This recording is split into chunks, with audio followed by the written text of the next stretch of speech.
वक्रतुंड महाकाय सूर्यकोटी समप्रभ निर्विघ्नं कुरु मे देव सर्व कार्येषु सर्वदा. नमस्कार मंडळी, तुमच्या सगळ्यांचं मनापासून स्वागत आहे तुमच्या माझ्या आपल्या ह्या नवीन कुटुंबामध्ये, ज्याचं नाव आहे फूड कुटुंब. येस, आजपासून हा नवीन प्रवास मी सुरू करतोय. याच्या आधी तुम्ही रेडिओ जॉकीच्या माध्यमातून रेडिओवरती यूट्यूब व्हिडिओजमधनं मला म्हणजेच अधीशला तुम्ही भेटला असाल, पण आजपासून माझं हे कुटुंब विस्तारणार आहे. कारण जशी आज माझी आई आलेली आहे तसे तुम्ही देखील माझ्या ह्या किचनमध्ये माझ्या कुटुंबामध्ये येणार आहात आणि उत्तम उत्तम खाद्यपदार्थ बनवणार आहात. कारण आमच्या कुटुंबाचा एक नियम आहे, आम्हाला गोष्टी जेवढ्या खायला आवडतात ना तेवढ्याच बनवायला सुद्धा आवडतात. सो त्यामुळे आजपासून आमचं हे जे सुंदर किचन आहे हे तुमच्यासाठी सुद्धा खुलं आहे. सो सगळ्यांना मनापासून नमस्कार. आज आपण सुरुवात करणार आहोत अशा एका पदार्थाने जो आपल्या प्रत्येक महाराष्ट्रीय घरांमध्ये कोणतीही चांगली गोष्ट होणार असते, कोणतंही धार्मिक कार्य असतं की आपण ती करतो, ती म्हणजे कोणता? रव्याचा शिरा. रव्याचा शिरा. सो हा शिरा बनवण्यासाठीचं साहित्य मी तुम्हाला दाखवणार आहेच, पण त्याआधी आमच्या ह्या किचनची एक छान टूर घ्या. आमचं हे जे छान किचन आहे हे सजलेलं आहे पॉटरी डेनच्या सुंदर सिरॅमिक भांड्यांनी. अर्चना देशपांडे ही जी एक मराठमोळी उद्योजिका आहे, हिनी स्वतः अतिशय हँडमेड क्रॉकरीचा हा जो ब्रँड आहे हा बिल्ड केलेला आहे. आणि ह्या वस्तू जितक्या दिसायला छान आहेत ना तेवढ्याच त्या वापरायला देखील दणकट आहेत. आजपासूनच्या पुढच्या व्हिडिओजमध्ये तुम्हाला दिसणार आहे की आम्ही याचा रेग्युलर वापर करणार आहोत आणि कदाचित ह्याच्यातला एखाद्या क्रॉकरी आयटम तुम्हाला देखील गिफ्ट मिळू शकतो. कधी, कुठं, कसं काय जाणून घेण्यासाठी व्हिडिओ शेवटपर्यंत नक्की बघा.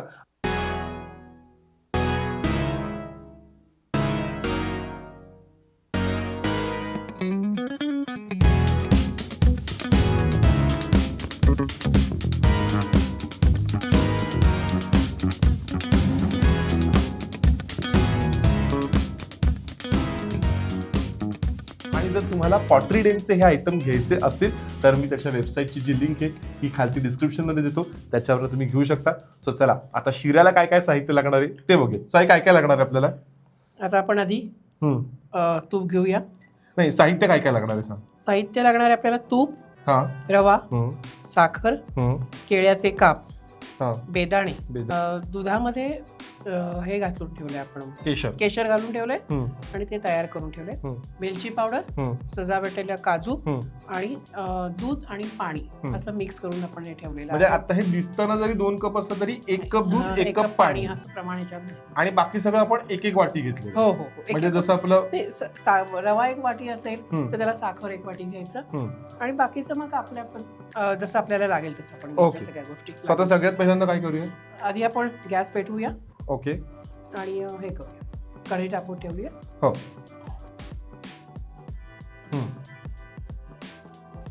1 वाटी रवा आहे, आपण त्याला 2 टेबलस्पून तूप घालूया. साजूक तूप घालायचं म्हणजे शिरा छान लागतो चवीला. रवा घालूया. ओके. वा.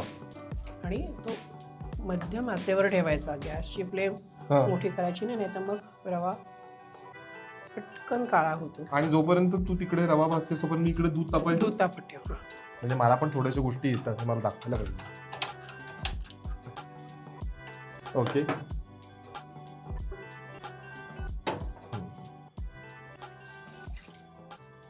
दुसरा पण व्हेरी गुड. सो जोपर्यंत आमचा रवा छान खमंग भाजून होतो आहे तोपर्यंत व्हिडिओच्या सुरुवातीला मी तुम्हाला सांगितलं होतं ना की बाबा आपला हा जो शिरा आहे हा एक सुपर फूड आहे. ते काय, त्याच्या मागची एक छोटीशी हिस्ट्री मी तुम्हाला सांगतो. तुम्ही कधी बघितलंय की आपण शिरा कधी खातो? खास करून जेव्हा आपल्याला कोणताही उपास सोडायचा असतो किंवा सत्यनारायणाची पूजा असते किंवा जेव्हा एखादी स्त्री बाळंतीण होते त्याच्यानंतर तिला पहिलं दिलं जाणारं फूड हे शिरा असतं. आता हे शिरा कशाने बनतो तर बाबा त्याच्यामध्ये असतो रवा, तूप, साखर, केळं, ड्रायफ्रुट्स. आता तुम्ही या सगळ्या मागचे जर घटक बघितले तर बाबा रव्यातून आपल्याला बी विटॅमिन मिळतं, प्रोटीन मिळतं, तुपानी आपल्या शरीराला स्निग्धता मिळते, केळ्यांनी मॅग्नेशियम मिळतं आणि ह्या सगळ्या गोष्टी जेव्हा एकत्र येतात तेव्हा एक सुपर एनर्जी देणारा पदार्थ तयार होतो. म्हणूनच जेव्हाही आपण खूप मोठा उपवास केलेला असतो तेव्हा शरीराला इन्स्टंट एनर्जी देणारं, छान पचणारं काहीतरी लागतं. म्हणूनच आपल्या इथे कोणताही उपास सोडताना शिरा खाण्याची पद्धत आहे. सो पुढच्या वेळेला जेव्हा शिरा करायला तेव्हा या सगळ्या गोष्टी नक्की लक्षात ठेवा. रवा आपला होता भाजून होत आलेला आहे. एकीकडे आपलं दूध आणि पाणी सुद्धा उकळत आहे. भाजलेला आहे आता. हा चला हे आता आपण ह्याच्यात केळं घालूया. अच्छा. आणि आपण दूध आणि पाणी जे गरम केलंय हा ते आपण घालूया त्याच्यामध्ये. ओके. गॅसची फ्लेम बारीकच ठेवायची, नाही तर मग रवा जळू शकतो.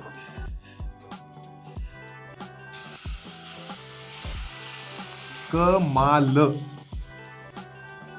वा सूप.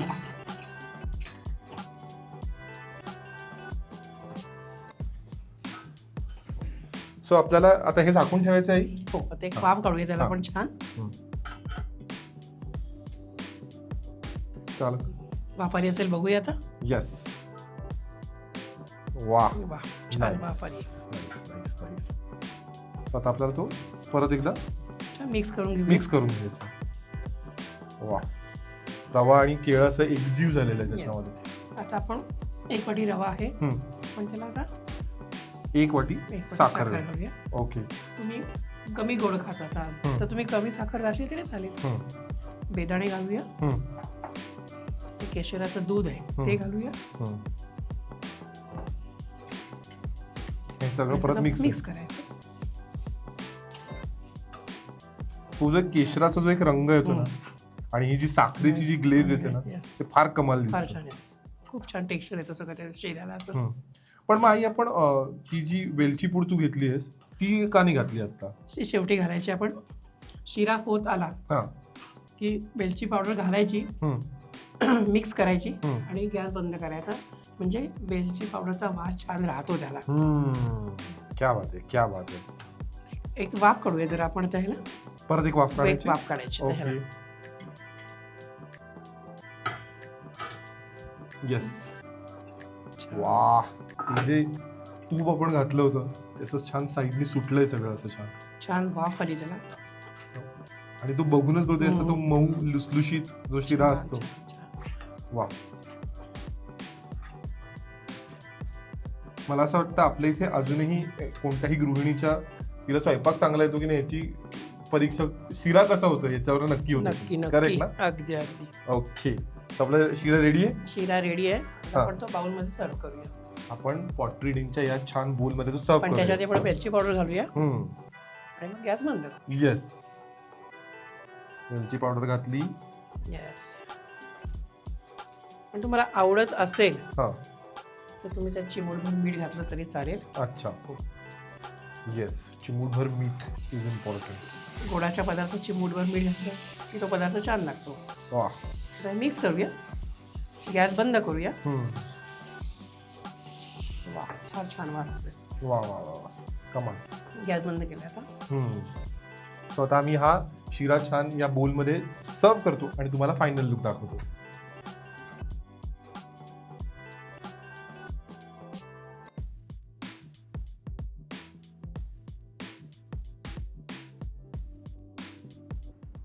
सो अशा रीतीने फूड कुटुंबाच्या किचन मधला पहिला जो आयटम आहे जो आपण म्हणतो अर्थातच गणपती बाप्पाला आणि आपल्या सगळ्या आराध्य देवतांना आपण समर्पित करत असतो तो म्हणजे हा छान केळं घातलेला आपला गोडाचा शिरा तयार झालेला आहे. हो माझ्या लक्षात आहे. तुम्हाला प्रश्न पडला असेल की बाबा ही जी पॉटरी डिंकची भांडी मी तुम्हाला सांगितलं होतं की जी तुम्हाला जिंकता येतील त्याच्यासाठी आजचा प्रश्न काय? वेल आजचा प्रश्न हा आहे की बाबा हा जो शिरा आहे जो आता चवीला दिसायला तितकं सुंदर आहेच आहे पण याला एक छान सुगंध प्राप्त व्हावा म्हणून सगळ्यात शेवटी आपण ह्याच्यामध्ये एक इन्ग्रेडियंट एक जिन्नस घातला. तो कोणता होता मला तुम्ही नक्की सांगाल. इथे खाली माझा व्हॉट्सॲप नंबर देतो आहे त्याच्यावरती तुमची उत्तरं पाठवायची आहेत. तुमच्याकडच्या छान छान रेसिपीसुद्धा माझ्यापर्यंत पोहोचवायच्या आहेत कारण या किचनमध्ये तुम्ही सुद्धा येऊ शकता आणि पदार्थ करू शकता. प्रश्न पुन्हा एकदा सांगतोय जर तुम्हाला पॉटरी डिंकची ही भांडी जिंकायची असतील तर माझा एक साधा सोपा प्रश्न आहे की हा शिरा छान सुगंधी होण्यासाठी आपण याच्यामध्ये सगळ्यात शेवटी जो एक इन्ग्रेडियंट जो एक जिन्नस घातला त्याचं नाव काय तुम्ही मला सांगायचं आहे. सो आता आम्ही हा गणपती बाप्पाला नैवेद्य दाखवतो आणि मग आम्ही सगळेजण हा शिरा खातोच आहे. पण आजपासून आम्ही तुम्हाला सगळ्यांना एक गोष्ट हक्कानी म्हणणार आहे की बाबा खाण्यावरती प्रेम करत राहा आणि चॅनलला लाईक शेअर सबस्क्राईब करत राहा.